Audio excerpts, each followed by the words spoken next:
आप सबको हेमंत पांडे का नमस्कार।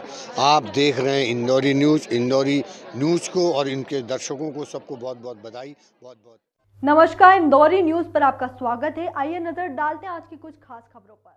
थल राजवाड़ा क्षेत्र के जो अपना फैशन लेडीज बच्चों के कपड़ों की दुकान पिछले कई वर्षों से संचालित कर रही है, लेकिन कुछ दिनों से पीड़ित डॉक्टर रूपाली जैन को क्षेत्र के बदमाशों द्वारा परेशान कर दुकान खाली करने की धमकी दे रहे हैं, जिससे परेशान होकर पीड़ित महिला रूपाली जैन ने इसकी शिकायत थाना MG रोड से भी की है। महिला ने आरोप लगाए कि पुलिस ने मामूली धाराओं में बदमाशों पर कार्यवाही कर अपनी इतिश्री कर दी है। अब बदमाश उसे धमकाने आ रहे हैं, जिसका CCTV फुटेज भी महिला ने थाने पर दिया है। बदमाशों ने महिला के साथ मारपीट कर उसका अपहरण करने की भी धमकी दी थी। पीड़ित महिला का कहना है कि एक और जहां मुख्यमंत्री शिवराज सिंह चौहान लाडली बहन योजना और महिलाओं की सुरक्षा की बात करते हैं, लेकिन आज इंदौर की एक लाडली बहन क्षेत्र के कुछ असामाजिक बदमाशों से परेशान हो रही है। अब देखने वाली बात यह है कि पीड़ित महिला रूपाली जैन को कब तक इंसाफ मिल पाता है।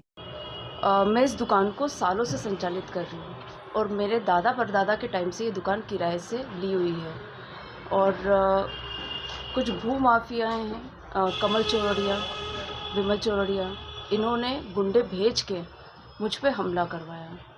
और उसके ठीक एक दिन पहले उन्होंने मुझे घर बुला के मुझे ऑलरेडी धमकाया था और उन्होंने कहा था कि चाबी दे दो, नहीं तो अच्छा नहीं होगा। और अगले दिन उन्होंने गुंडे भेज के, वही गुंडे उस दिन उनके साथ भी मौजूद थे जब उन्होंने मुझे घर पे बुलाया था।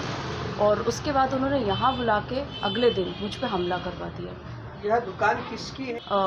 विमल चौरड़िया की है। विमल चौरड़िया, पारस चौरड़िया, कमल चौरड़िया इनकी है। और ये दुकान कम से कम 60 से 70 सालों से, मेरे दादाजी के समय से, मेरे दादाजी फिर मेरे पिताजी के स्वर्गवास के बाद मैं इसका संचालन कर रही हूँ। रिपोर्ट भी लिखवाई है और FIR भी दर्ज करवाई है। ये FIR की कॉपी है। मुझ पे मारपीट कर, मुझ पे फिज़िकली भी हमला किया गया है।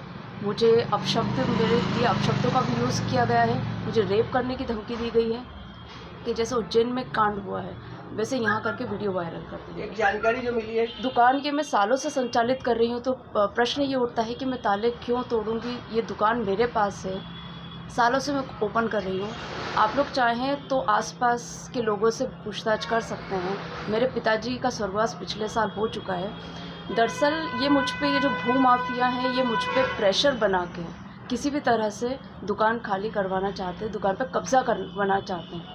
तो उस दिन 9 अक्टूबर के दिन, 8 अक्टूबर को इन्होंने मुझे मिलने के लिए बुलाया और 9 अक्टूबर को इन्होंने गुंडों से हमला करवा दिया। और हमला करवा के जिस तरह से मुझे मारा गया, पीटा गया, मुझे गालियाँ दी गई और मुझ पे एसिड अटैक करने की भी धमकी मुझे दी गई। काफ़ी कुछ किया गया। जब मैंने इनका सामना किया तो ये सारी चीज़ें इन्होंने मेरे साथ की।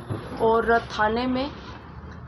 थाने से मुझे ज्ञात हुआ कि इनके नाम राकेश चौधरी और पारस बसोड़ हैं और ये लिस्टेड हिस्ट्री शीटर्स हैं।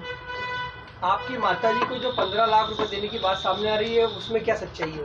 उसमें सच्चाई ये है कि मुझे ये चीज़ 8 अक्टूबर को कमल चौरड़िया जी ने ही बताई कि आपकी माताजी ने षड्यंत्र पूर्वक, उसमें मेरी माताजी ममता जैन, मेरी छोटी बहन जिसने अंतर्जातीय विवाह कर लिया है और जिसके साथ उन्होंने विवाह किया है वो हेमंत मंडार निवासी नंदानगर है। और शादी के पहले से उसकी निगाहें मेरी प्रॉपर्टी पे, मुझ पे, हर चीज़ों पे है। तो ये सब उसी का षड्यंत्र है। और ये पैसे लेने में भी ममता जैन, उनकी छोटी बेटी वैशाली मंडार और हेमंत मंडार निवासी नंदानगर। वर्तमान में आपको किस तरह की परेशानी? सबसे पहली चीज़ तो ये है कि जैसे शिवराज जी ने कहा है कि बेटी को बचाओ या भांजियाँ सब कुछ है और भांजियों के लिए सब कुछ करना चाहिए, पर मुझे तो आज भी इस जगह पे, अपने ही घर के वहाँ पे मुझे इस तरह से मारा पीटा गया है। तो मैं आज भी यहाँ पे सुरक्षित नहीं हूँ। जिसमें शिकायत की, पुलिस ने शिकायतें सुनी, पर सुनने के साथ साथ मेरा ये आप लोगों से आवेदन है कि उन्होंने कहीं ना कहीं छोटी धाराएं लगा के उन्हें आज भी ज़मानत पर रिहा कर दिया है। और अगर इस तरह से ज़मानत पर रिहा किया तो वही अटैक मुझ पे आज नहीं तो कल नहीं तो परसों फिर से होगा। फिर से उन्होंने मुझे धमकी दी है। हर भर की ताज़ी खबरों के लिए बने रहिए इंदौरी न्यूज़ के साथ।